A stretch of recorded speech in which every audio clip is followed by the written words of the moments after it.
3 weeks passed since the Harbinger had crippled the Vexari command vessel. The ship drifted in high Earth orbit, its systems barely functioning. Most of the crew lay in medical stasis, their radiation sickness too advanced for treatment with.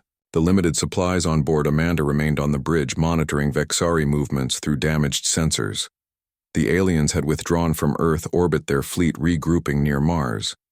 But they hadn't left the solar system. Amanda knew they were reorganizing, planning their next move. The Harbinger's bluff had worked, but only temporarily. Dr. Sinclair entered the bridge, moving slowly.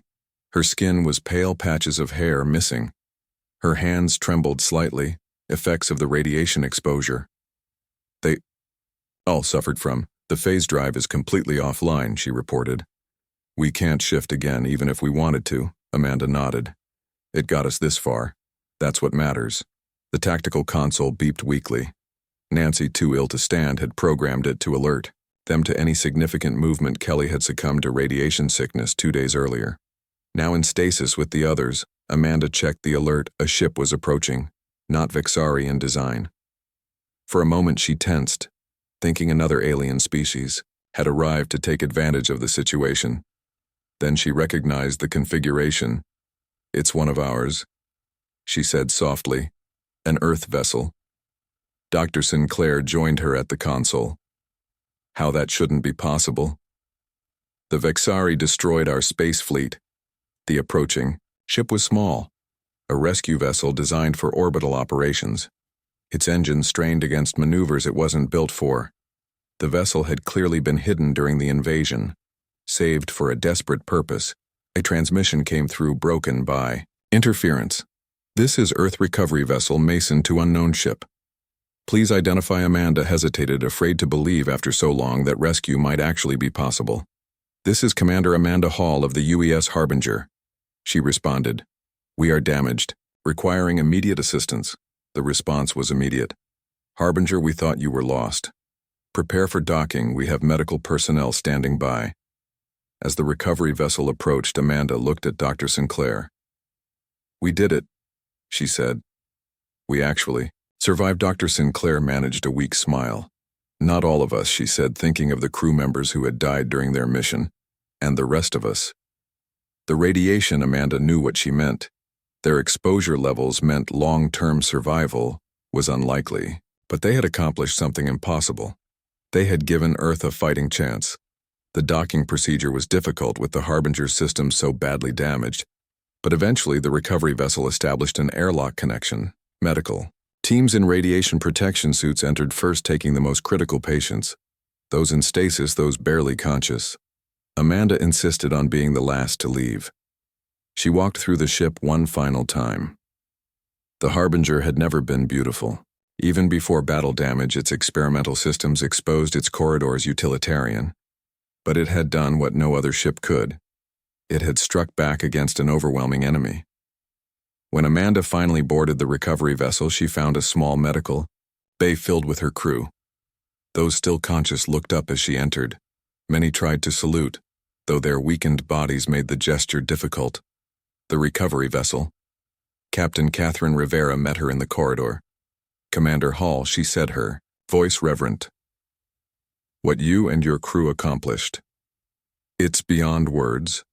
Amanda leaned against the wall, suddenly exhausted. How did you find us? How did you even know to look? Captain. Rivera led her to a small cabin where she could rest. The Vexari withdrawal. It was noticed by resistance cells on Earth. When their fleet began pulling back, it created an opportunity. Some of us had hidden vessels, small ones not worth the aliens' attention. We detected your ship in orbit as Amanda settled into the cabin. She asked the question foremost in her mind. How bad is Earth? Rivera looked grim. Millions dead, she said softly. Major cities destroyed, infrastructure crippled.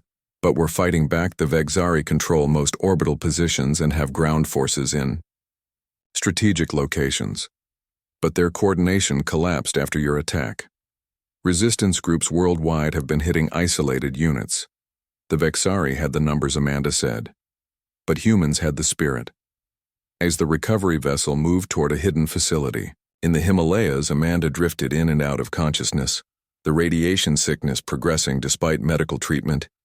She dreamed of the harbinger of phase space, of dimensional rifts tearing apart alien vessels. She awoke in an underground medical facility. Actual walls instead of metal bulkheads, soft lighting instead of emergency illumination. Dr. Sinclair sat beside her bed, looking slightly better after treatment. "Where are we?" Amanda asked. "Home," Sinclair replied. "A resistance medical facility. The best Earth has left." She hesitated. "The crew most survived the journey. Some are still critical but stabilized." Amanda tried to sit up but found herself too weak. "How many?" 17 of 21. Dr. Sinclair said, "We're still fighting the radiation effects, but the doctors here have better equipment than our medical bay did." A doctor entered the room, middle-aged with tired eyes but a kind expression. "Commander Hall, I'm Dr. Abigail Winters. I'm supervising your treatment. It's an honor to meet you." Amanda waved away the formality. "The Vexari. What are they doing?" Dr. Winters helped her sit up, adjusting pillows behind her. "They remain in the outer system. Their fleet is regrouping, but slowly. Reports suggest they've called for reinforcements from their home territory." "How long do we have?" Amanda asked. Dr. Sinclair answered, 2 months, perhaps 3. "The phase technology gave us this window. 2 months to prepare. To rebuild Earth's defenses." Amanda considered this. The Harbinger had bought them time. Nothing more. Several days later, Amanda was strong enough to attend a meeting with resistance leaders. The underground facility contained not just medical sections, but command centers, manufacturing areas, living quarters. A small city, hidden from Vexari sensors. General Miller was there, her arm in a sling, but otherwise looking much as she had when she first gave Amanda the Harbinger mission. Her face lit up when Amanda entered the conference room. "Commander Hall," she said warmly. "The woman who saved Earth." Amanda shook her head. "We bought time." "General, that's all." Miller guided her to a seat at the table. Around them sat military leaders, scientists, engineers, the remains of Earth's command structure. The screens on the walls showed Vexari positions, satellite imagery, damage assessments. "You've done more than buy time," Miller said. "The data from the Harbinger is invaluable. Dr. Sinclair has been working with our science team. The phase shift technology, the dimensional weapon. These are game changers." A scientist Amanda didn't recognize spoke up. "We've begun replicating the technology based on the Harbinger's design. We're developing a new fleet phase shift, capable dimensional weapons, but smaller, more focused. This time with proper radiation shielding." Amanda looked around the room, hope where there had been none. The resistance was organized, planning not just survival, but victory. "How many vessels?" Miller asked the scientist. "Currently 7, the scientist replied. "By the time the Vexari reinforcements arrive, perhaps 30. Amanda shook her head. "The Vexari will have hundreds," Miller smiled. "They had hundreds before Commander Hall, and one ship changed everything. Imagine what 30 can do." The meeting continued as they discussed strategy. Amanda listened, contributed where she could. But the radiation sickness still affected her concentration. Her body still betrayed her with moments of weakness. After the meeting, Dr. Sinclair found her resting in a quiet alcove. The scientist looked better, though still clearly ill. "The doctors say some of us might survive," she said. "The radiation damage was severe but not necessarily fatal for everyone. Some might recover enough for limited duty." Amanda nodded. Kelly Sinclair shook her head. "Still critical, but stable. The doctors are working on experimental treatments." Amanda felt tears threatening. For the first time since the invasion began, she allowed herself to feel the grief, the loss, the fear she'd suppressed for so long. "I thought we were going to die." She admitted that was the plan. "Hurt them as much as possible, then die." Sinclair sat beside her. "We still might," she said, "but not before seeing what comes next, Earth." Fighting back days passed as Amanda recovered slowly. The resistance facility hummed with activity. The Yao Manufacturing sections worked around the clock-building components for the new phase ships. The science team refined the technology learning from the Harbinger's successes and failures. Amanda visited her crew, those well enough to receive visitors. Some, like Nancy, were already helping with the war effort, their experience with the phase technology making them invaluable. Others, like Kelly, remained in intensive care fighting for every day. One morning, General Miller came to Amanda's quarters.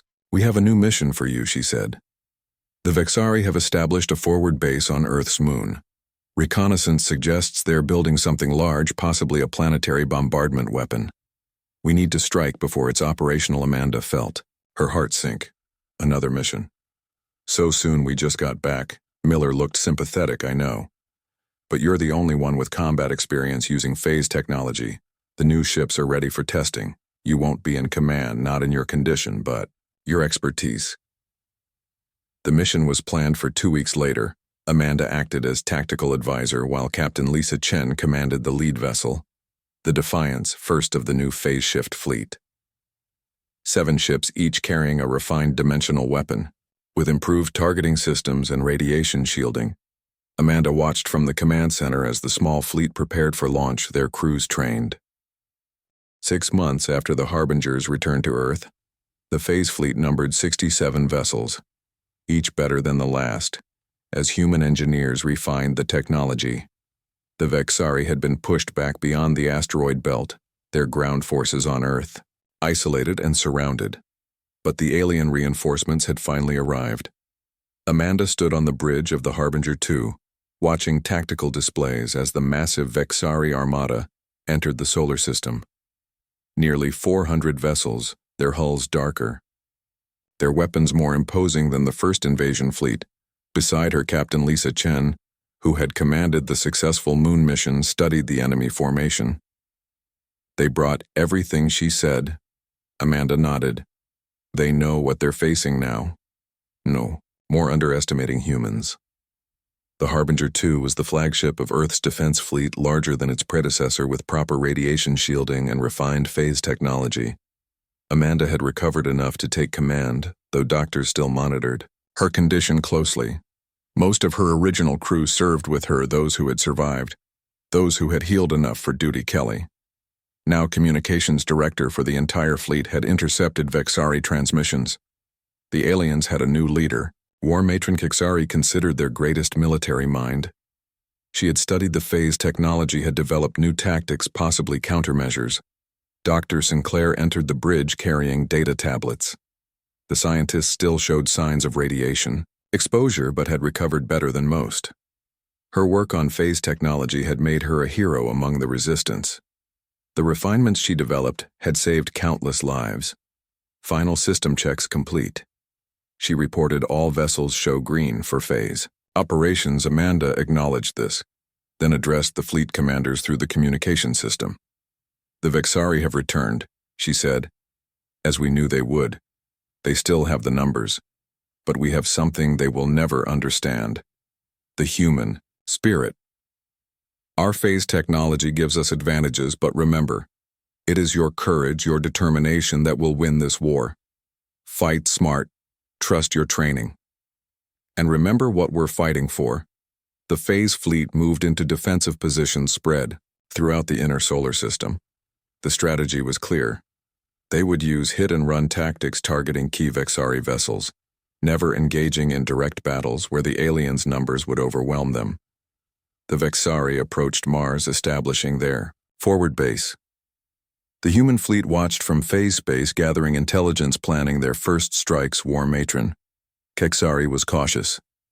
The Vexari advanced slower, more methodical than during their first invasion. They had learned respect for human phase technology. Amanda gathered her senior officers in the Harbinger's conference room. "They need to establish their supply lines before pushing toward Earth," she explained. "That's our opportunity to strike." Nancy, now tactical commander for the fleet, highlighted key targets: their fuel processors, their ammunition stores, their communication hubs. Strike these and their advanced stalls. The plan called for coordinated attacks by small groups of phase ships, each targeting a different vulnerable point in the Vexari supply chain. The Harbinger II would lead the assault on their primary fuel processor. The battle began 3 days later. The phase fleet struck simultaneously, appearing from phase space, long enough to deploy dimensional weapons, then, vanishing before the Vexari could respond. The Harbinger II materialized near the massive fuel processor, its dimensional weapons more precise than the original, creating controlled rifts that tore through key sections of the alien facility. The Vexari, defense ships, fired uselessly into empty space as the human vessel phased away. Across the system, similar attacks unfolded. The phase fleet striking, then disappearing. Vexari vessels explosions, supplies destroyed, communication disrupted. When the Harbinger I returned to Earth orbit, Amanda reviewed the results. 18. Vexari vessels destroyed. 3 major facilities crippled. No human casualties. The phase technology working perfectly. The radiation shielding holding, but tactical data showed concerning developments. The Vexari were adapting. Their defense formations changed. Sensors swept in new patterns. Some vessels carried devices that created energy fields of unknown purpose. Kelly analyzed intercepted communications. They're developing a detection system for phase-shifted objects, she reported. It's incomplete but advancing. Their scientists are working around the clock. Amanda had expected this. The Vexari were technologically advanced. Eventually they would find countermeasures. Their numbers, their resources meant they could afford to experiment. We need to accelerate our timetable, she decided. We strike their command structure before their countermeasures are ready. The next series of attacks targeted Vexari command vessels. The phase fleet moving deeper into enemy territory. The Harbinger II led a squadron against a major command ship near Jupiter's orbit. The battle was harder. The Vexari more prepared. Their weapons firing in predicted patterns, covering more space as the Harbinger materialized to deploy its dimensional weapon. The Vexari were waiting. Energy beams sliced through space around them, some passing harmlessly, some striking glancing blows against the hull shields, holding. Dr. Sinclair reported. But they nearly had our phase signature. They're getting closer to detecting us.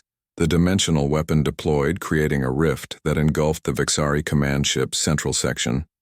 The alien vessel broke apart, secondary explosions cascading along its length, but even as it died, it launched a spread of new weapons. Small devices that created localized energy fields. Phase drive active. Amanda ordered. The Harbinger shifted just as the devices detonated, creating ripples in phase space. The ship shuddered, the transition wavering for a moment, then stabilizing. That was too close, Nancy said. What were those devices, Doctor? Sinclair studied the sensor readings. Phase disruptors. She concluded.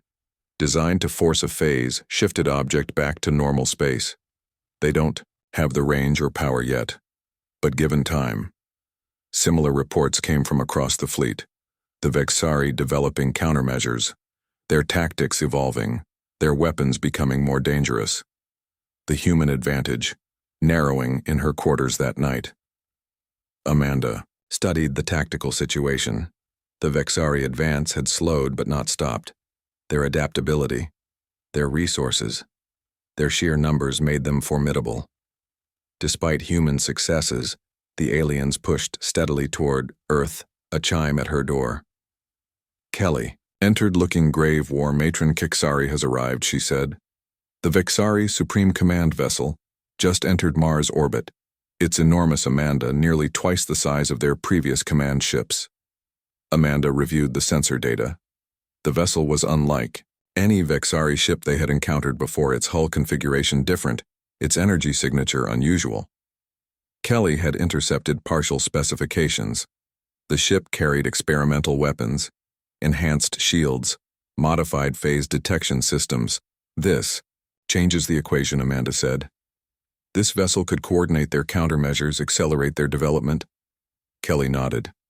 The science team estimates 2 weeks, perhaps 3, before the Vexari develop reliable phase detection. Then our advantage disappears. Amanda made her decision. We target the War Matron directly. One decisive strike against their command structure. The plan required the entire phase fleet, 67 vessels, coordinating the largest attack since the war began.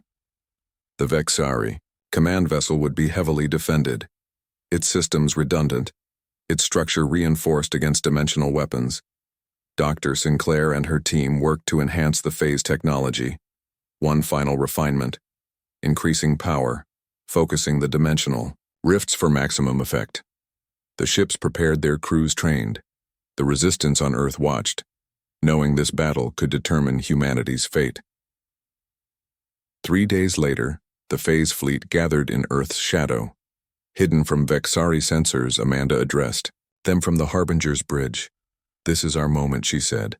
"The Vexari still believe their technology. Their numbers will eventually overcome us. They don't understand that humanity never surrenders, never stops fighting, never accepts defeat today. We show them that their greatest weapons, their greatest leaders cannot protect them from human determination." The fleet moved out, shifting into phase space. The journey to Mars took hours, the vessels maintaining perfect formation despite the disorienting effects of phase shift. When they arrived, they found the Vexari command vessel surrounded by a defensive screen of warships. The attack plan divided the phase fleet into 3 groups. The first would target the defensive screen, creating gaps. The second would neutralize the command's vessel's external weapons. The third, led by the Harbinger 2, would strike directly at the command center where War Matron Kexari would be located. The battle began with precision. The first wave of phase ships, appearing, deploying weapons, vanishing Vexari defensive vessels, broke apart, their formations disrupted. The second wave struck, targeting weapons emplacements, shield generators, sensor arrays. Then the Harbinger 2 and its strike team phased into normal space directly above the command vessel, their dimensional weapons ready. But the Vexari were waiting. Phase disruptors activated, creating energy fields around the human vessels. The Harbinger shuddered as its phase drive struggled against the disruption. "There, targeting our phase signatures," Dr. Sinclair called out. "They can see us." Energy beams struck the Harbinger, its shields absorbing the initial impacts but weakening. Secondary explosions rippled along the hull. "Deploy dimensional weapons," Amanda ordered. "We won't get a second chance." The weapons activated, creating spatial rifts more powerful than any they had generated before. The command vessel's hull buckled as dimensions tore through it. The Vexari communication node orbiting Venus was a spindly structure with long antennas extending in all directions. 5 patrol ships guarded it, moving in precise patterns. The Harbinger watched from the safety of phase space, the crew silent as Amanda studied the enemy formation. Nancy pointed to a display showing the patrol routes. "There are 6-minute gaps between sensor sweeps, if we time it." "Right," Amanda nodded.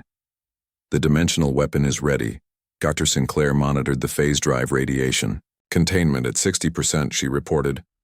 "We can maintain position for another 40 minutes before needing to vent." The crew had adapted to the constant pressure of phase space.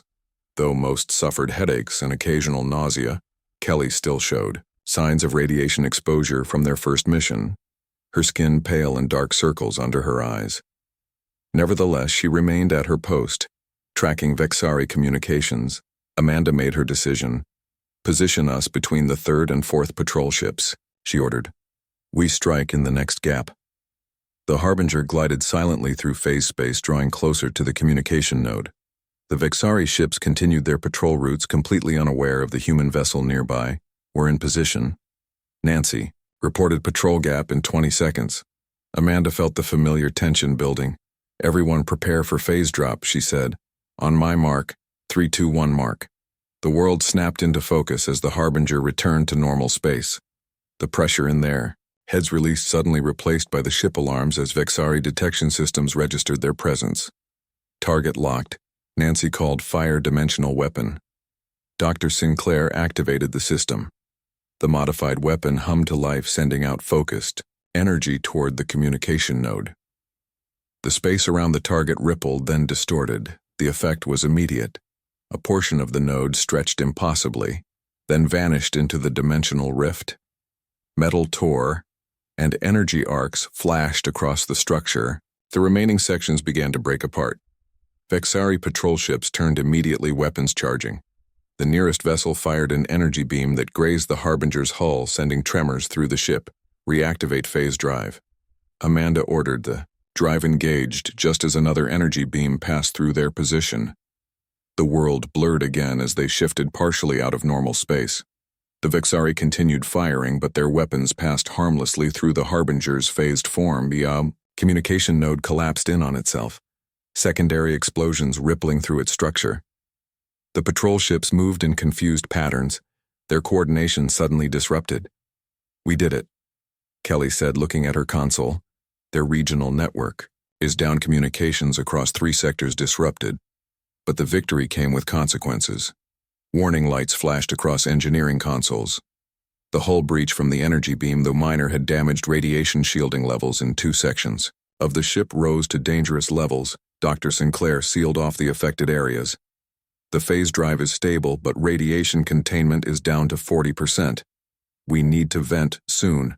Amanda directed them away from the Vexari patrol zone. When they were clear, she ordered the phase drive disengaged.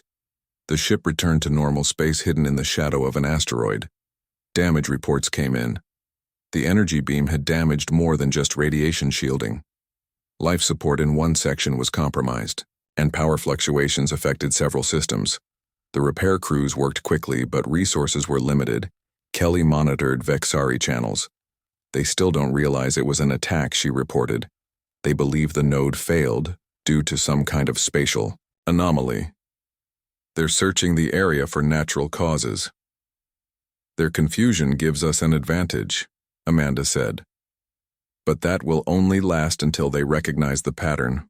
We need to strike again quickly." The next target was the communication node in the asteroid belt. 3 days after their first attack, the Harbinger approached its second objective. The crew was more confident now, understanding the rhythm of phase space operations. This time the attack went perfectly. The Harbinger phased in, deployed the dimensional weapon, and phased out before the Vexari could respond. The node collapsed, taking 2 patrol ships with it. The Harbinger escaped without damage. The third attack near Jupiter followed the same pattern, but as they approached their fourth target, a communication node in Saturn orbit, they discovered the Vexari had changed their defense strategy. Nancy studied the tactical display. "They have double the patrol ships," she reported, "and they're using overlapping sensor patterns. No gaps." "This time," Amanda frowned. "They suspect something," Kelly nodded. "I've intercepted new orders. They still don't know what caused the node failures, but they're increasing security around all remaining installations. Can we still hit it?" Amanda asked. Nancy considered. "The problem? We could, but we'd need to stay in normal space longer, giving them more time to target us. The longer we stay, the greater the risk," Dr. Sinclair added. Amanda studied the display. "We stick to the plan," she decided. "We need all nodes down before we target their command vessel. Prepare for attack approach." The Harbinger moved cautiously through phase space, approaching the Saturn node. The Vexari ships were more alert, their sensors sweeping continuously. When they reached attack position, Amanda hesitated briefly. Then she gave the order, "Drop phase." The Harbinger materialized in normal space, immediately setting off Vexari alarms. The patrol ships responded faster this time, energy weapons charging before Nancy could confirm target lock fire. "Dimensional weapon," Amanda ordered. The weapon deployed, creating the now familiar spatial distortion around the node. But before the effect could fully develop, 3 Vexari beams struck the Harbinger's hull. The ship rocked violently. "Systems flickering. Reactivate phase," Dr. Sinclair shouted. The drive engaged, pulling them back into phase space, but not before another energy beam struck them directly. The Harbinger shuddered metal, groaning as the phase effect wavered. "Critical damage in engineering." Dr. Sinclair reported radiation containment failing. Amanda felt the ship listing in phase space. The controls responded sluggishly. "Hull breach on deck 2. A crew member called emergency bulkheads activated." Through the distorted view screen, Amanda saw the Saturn node collapsing. "The mission was successful, but at terrible cost. Get us clear," she ordered. "Put everything into the phase drive." The Harbinger limped away from Saturn, radiation alarms blaring throughout the vessel. 2 crew members were down with severe exposure. The damaged sections vented atmosphere into space, sealed off by emergency systems. They dropped out of phase in the outer solar system, as far from Vexari patrols as possible. Damage reports came in, painting a grim picture. The hull breach had been contained, but radiation levels in 3 sections remained dangerously high. The phase drive was functioning, but at reduced capacity. Power systems fluctuated throughout the ship in the medical bay. Amanda visited the injured crew members, Kelly among them. The radiation effects were worsening: hair loss, nausea, internal bleeding.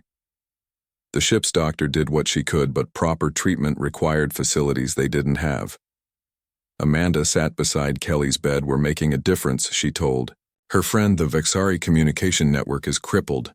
Kelly managed a weak smile. "Just one more target," she whispered. "Then we hit their command." Ship Amanda squeezed her hand. "Rest now. We still need our communications expert for the final mission." In the engineering section, Dr. Sinclair gave her assessment of the ship's condition. The Harbinger was operating at 60% capacity. The phase drive could still function, but radiation containment was compromised. The dimensional weapon remained operational, but using it would flood more sections with radiation. The question hung unspoken in the air. Could they still complete the mission? Amanda gathered the remaining healthy crew members. "We have one target remaining," she said. "The Vexari command vessel. Then we can disrupt their entire operation in the solar system. But I need to know, can the Harbinger make it?" Dr. Sinclair spoke carefully. "The ship can make one more phase, jump, one more attack. But the radiation exposure will be extreme. Likely fatal to anyone in the affected sections." Amanda nodded. "I understand," she said, "and I won't order anyone to continue. Those who wish to can use the escape pod. We have enough fuel to reach Titan, where you might survive." Until Nancy interrupted. "We're not leaving, Commander. We started this together. We finish it together, one by one." The others agreed. Even the injured crew members sent messages from the medical bay. They had committed to this mission, knowing it might be one way. Amanda felt a surge of pride. These people, these humans, had chosen to fight against impossible odds. The Vexari might have the numbers, but they would never understand this kind of courage. "Very well," she said. "We make our final preparations. The Vexari command vessel orbits Earth. We strike in 24 hours. The crew used the time to make repairs, stabilizing the phase drive and reinforcing radiation shielding where possible. They couldn't fix everything, but they made the ship battle-ready. One last time." Kelly recovered, enough to return to her station, though she moved slowly and needed help from time to time. The radiation sickness affected everyone now, some worse than others. Hair fell out in clumps, noses bled without warning, skin showed radiation burns. But no one complained, no one asked to be relieved. Amanda reviewed the attack plan with Nancy. The command vessel was enormous, dwarfing even the largest Vexari warships. Its defenses would be formidable, but if they could strike at its central control systems, they might cripple the entire Vexari operation. Dr. Sinclair made final modifications to the dimensional weapon, concentrating its effect to create maximum. The massive screens inside Earth Defense Command Center showed the first alien ships entering Earth orbit. Amanda Hall stood frozen as more vessels appeared. By the minute, she had been commander of the North American defense sector for 8 years, but nothing in her career prepared her for this moment. The aliens called themselves the Vexari. Their ships were sleek and dark, like liquid metal shaped into perfect geometric forms that seemed to absorb light rather than reflect it. Amanda counted over 30 vessels larger than anything humans had ever built. General Patricia Miller entered the command center, her face grim. Everyone quieted as she approached the main viewing platform. "Amanda," the general said, "we need options." Amanda wished she had better news to share. The truth was, Earth had nothing that could match the alien armada. Our orbital defense platforms are ready, but based on initial scans, their shields are unlike anything in our arsenal. I doubt our weapons will have much effect. The room fell silent as the main screen switched to a live feed. The Vexari ambassador appeared on screen, its face a disturbing mix of insect and reptilian features, with multiple eyes that blinked independently. "People of Earth," the alien spoke. "In perfect English, we are the Vexari hegemony. You now exist within our territory. Your planet has resources we require. Your civilization will serve. The hegemony. Resistance is unnecessary and wasteful. Accept your place, and many will be permitted. To live, General Miller stepped forward with practiced calm. We welcome peaceful contact with your civilization. We propose discussions about trade and cultural exchange that would benefit both our peoples. The Vexari made a sound that might have been laughter. There are no discussions. There is only compliance. You have one planetary rotation to surrender formal control of your governments and military to hegemony representatives. The transmission cut. The command center erupted with voices until General Miller raised her hand. They want our world, she said simply, and they think they can take it. 12 hours later, Amanda watched from the command center as Earth attempted its first diplomatic contact with the Vexari, a small, unarmed vessel, carried Earth representatives toward the main alien ship. The alien response was immediate and horrifying. Energy weapons lashed out, vaporizing the diplomatic vessel. Seconds later, more beams struck major military installations across the globe. All command staff to emergency stations. General Miller shouted, "We are under attack." The next hours were chaos. Earth launched everything it had. Space fighters, missiles, and defense platforms all fired at once. The Vexari ships absorbed or deflected most. Attacks, though 3 smaller vessels showed damage, but the human victory was short-lived. The Vexari counterattack devastated Earth's defenses. Orbital platforms exploded one after another. Space fighters disappeared in flashes of light. Amanda raced through smoke-filled corridors after a direct hit on the command center. The backup command bunker was 2 levels down. She helped injured personnel along the way. The building shook with each new impact. Inside the bunker, General Miller was coordinating what remained of Earth's forces.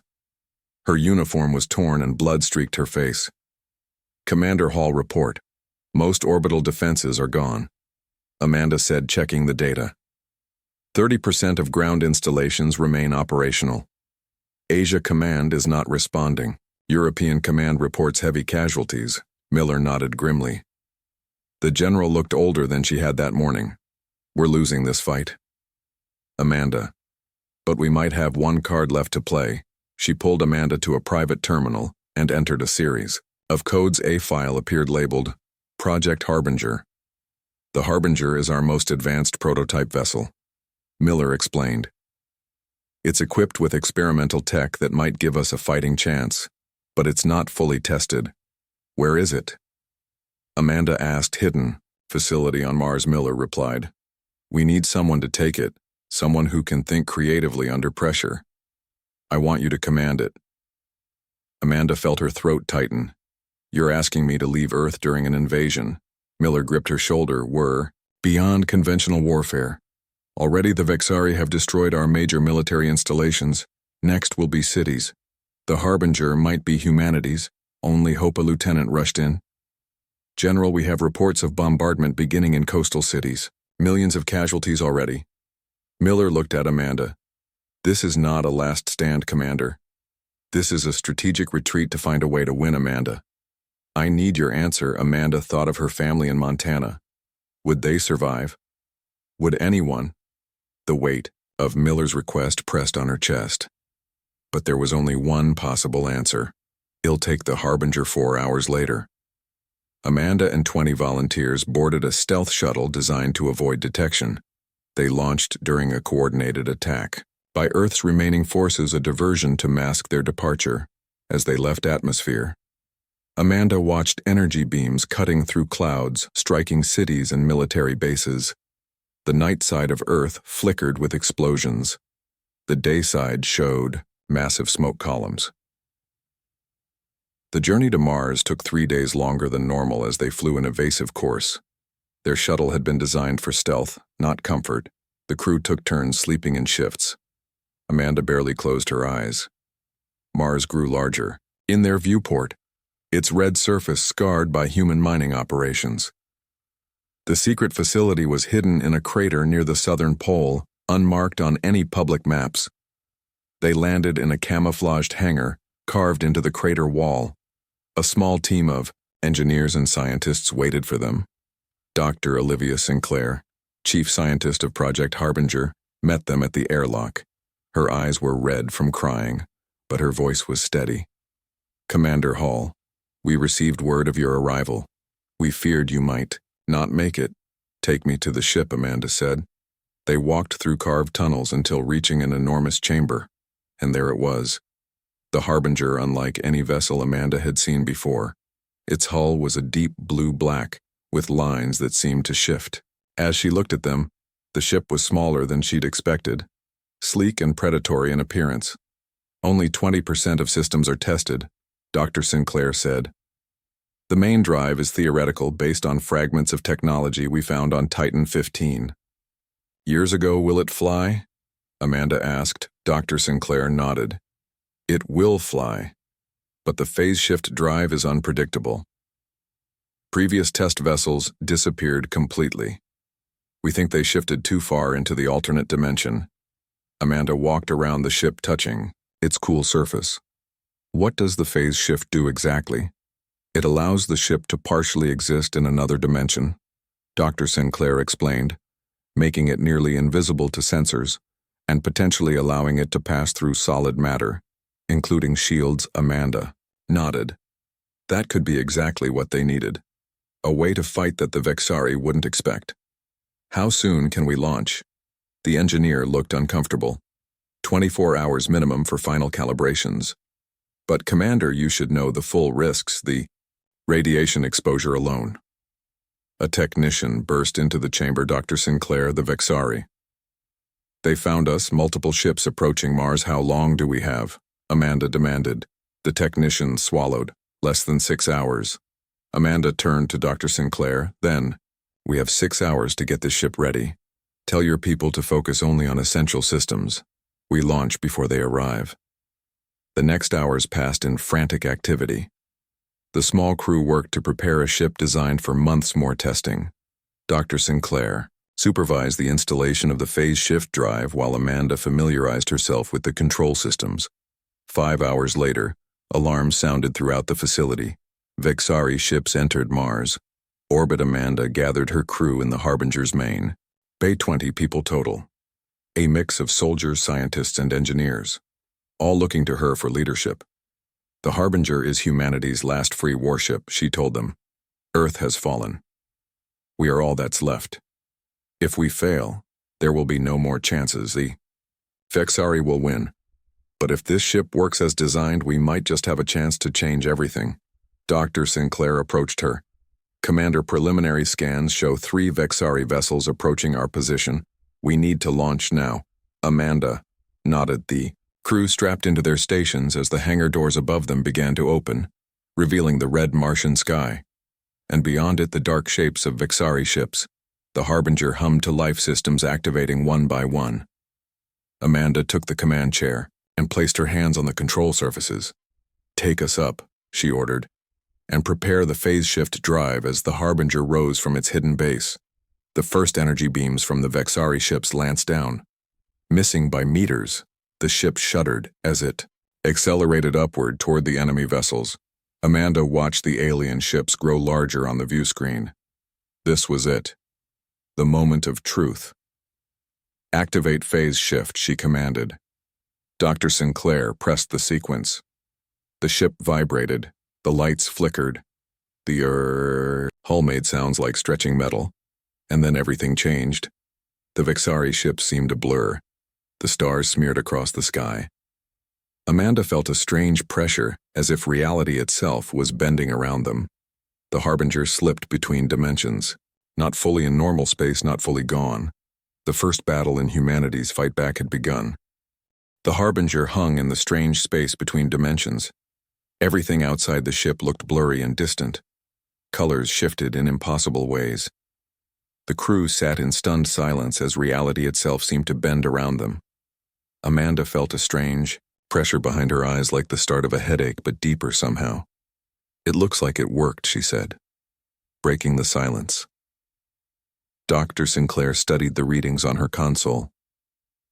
"The phase shift drive is functioning at 70% capacity. We exist partially in normal space and partially in what we call slip space. The Vexari sensors should not be able to detect us. The tactical officer, Nancy Peterson, spoke up. Commander, the Vexari ships are firing, but their weapons are passing through our position. They can't see us. Amanda allowed herself a small smile for the first time since the invasion began. But this is just survival, she said. We need to find a way to fight back. The ship drifted away from Mars, while the crew assessed their situation. The Harbinger had launched with minimal supplies and incomplete systems. Dr. Sinclair warned that the phase shift drive needed further calibration. The radiation levels were concerning, though still within tolerable limits. Amanda gathered the senior crew in the small conference room. We need information, she began. What are the Vexari doing? How extensive is their control of Earth? What weaknesses do they have? Communication specialist Kelly Wright spoke up. I might be able to tap into their transmission network. Their encryption is complex but not impossible given time. Then that's our first priority. Amanda decided, we gather intelligence while Dr. Sinclair and her team work on stabilizing the phase drive and exploring its capabilities. Next few days established their routine. The Harbinger remained in phase shift for 6 hours at a time before returning to normal space to vent excess radiation and give the crew relief from the strange effects of slip space. They stayed far from Vexari patrol routes, using the moons of Jupiter as hiding places. Kelly made progress decrypting Vexari communications, while Dr. Sinclair made an unexpected discovery. Amanda. I need to show you something, Dr. Sinclair said one morning, leading her to the engineering section. Look at this. On a display screen was a complex diagram of the phase shift drive. Dr. Sinclair pointed to a subsection. I believe the alien technology we found on Titan wasn't just a propulsion system. It has components that match weapon signatures. Amanda studied the display. What kind of weapons? Dr. Sinclair looked excited. The drive creates microscopic tiers between dimensions. These tiers could potentially be directed outward.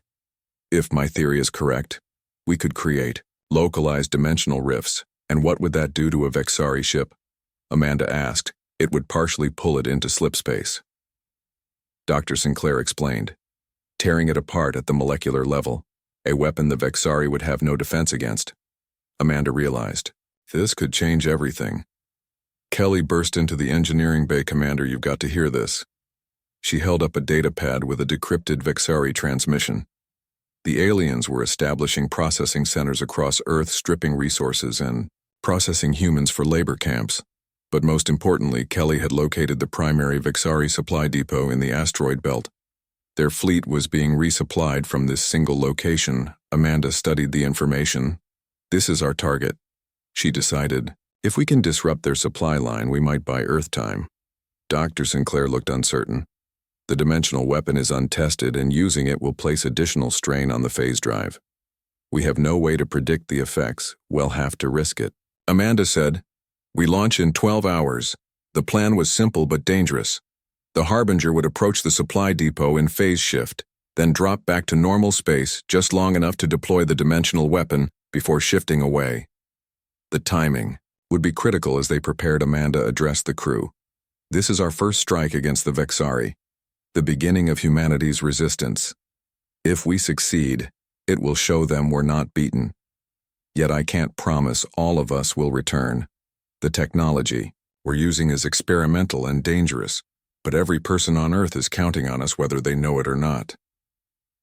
The journey to the asteroid belt took 20 hours, during which Dr. Sinclair and her team made final adjustments to the dimensional weapon. The radiation levels from the phase drive continued to rise, forcing them to drop to normal space more frequently. Finally, they arrived. The Vexari supply depot was massive, a central station surrounded by dozens of ships loading supplies and fuel. Amanda ordered them into position. Nancy tracked the Vexari patrol patterns, identifying a gap in their security. The Harbinger slipped closer, cloaked in its dimensional shift. Dr. Sinclair monitored the drive. Radiation levels are approaching maximum. Safe limits, Commander. We need to execute soon or pull back. Amanda nodded. Take us to attack position. The Harbinger glided silently toward the heart of the Vexari depot. Two massive warships flanked the central station unaware of the human vessel. Approaching were in optimal range, Nancy reported. Amanda took a deep breath. Disengage phase shift, she ordered. The world snapped back into focus as the Harbinger returned fully to normal space. The crew felt the sudden release of pressure. The Vexari ships loomed large and clear on the view screen. Target the central hub, Amanda commanded. Deploy dimensional weapon. Dr. Sinclair activated the system. A low hum built throughout the ship. The energy readings spiked. Warning lights flashed across engineering. Console's weapon deployed, Dr. Sinclair called out. At first, nothing seemed to happen. Then a strange distortion appeared in space near the Vexari station. It looked like a ripple in water, but in 3 dimensions. The ripple expanded quickly, engulfing part of the station. The effect was immediate and catastrophic. The section of the station caught in the dimensional rift seemed to stretch and twist. Metal and energy pulled in impossible directions. Then, with a silent flash, it simply ceased to exist. A perfect spherical section of the station gone. The Vexari response was immediate. Alarms blared across their fleet. Energy weapons powered up. But before they could fire, Amanda gave her next order: reactivate phase shift. Now the ship vibrated as the drive-engaged reality blurred once more. The Vexari weapons fired, passing harmlessly through the Harbinger's partially shifted form. We did it, Nancy exclaimed. The depot is severely damaged, but their victory was tempered by new problems. Red warning. Indicators flashed throughout the ship. Dr. Sinclair looked grave. The dimensional weapon destabilized the phase drive. Radiation levels are beyond safety parameters. Amanda felt a wave of dizziness hit her. The rest of the crew showed similar symptoms. The effects of radiation exposure. Get us clear of the Vexari fleet, she ordered. Then drop to normal space. We need to vent the radiation. The Harbinger limped away from the asteroid belt. Dr. Sinclair and her team worked frantically to stabilize the drive. When they finally returned to normal space, several crew members collapsed, including Kelly.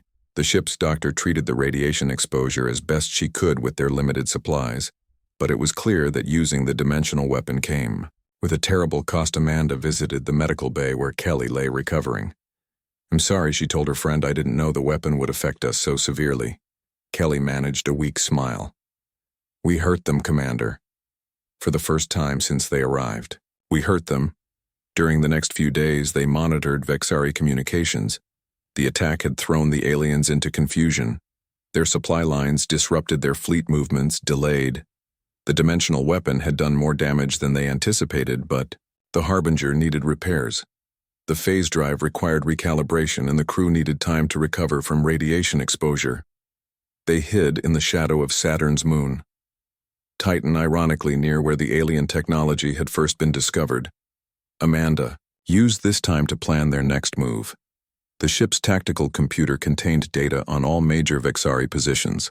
She studied their patterns, looking for vulnerabilities. The key seemed to be their communication network. If they could disrupt it, the Vexari coordination would suffer. Dr. Sinclair entered the tactical room with new information. Commander, I've made modifications to the phase drive, she explained. It should reduce radiation leakage by 40%. And I've reconfigured the dimensional weapon to be more focused, less power, but more precise.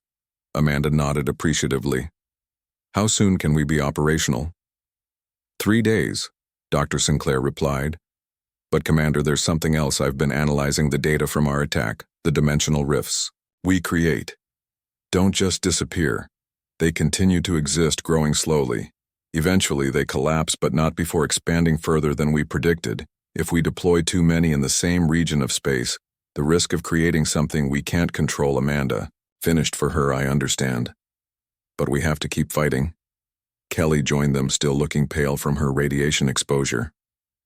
I've decrypted more Vexari communications, she said. They believe the attack was some kind of natural phenomenon. They don't know it was us. She managed a thin smile. Their arrogance works in our favor. They can't imagine humans having technology that could harm them. This gave Amanda an idea. If they don't know it's us, then we can keep them guessing. Hit and run attacks targeting different systems. Nancy entered with a data tablet. Commander, you need to see this. The Vexari have established their primary command and control center in Earth orbit, a massive vessel larger than anything we've seen before. She displayed an image of an enormous Vexari ship, its dark hull bristling with weapons. It's coordinating all their operations in the solar system. Could we damage it? Amanda asked. Not with one strike, Nancy said.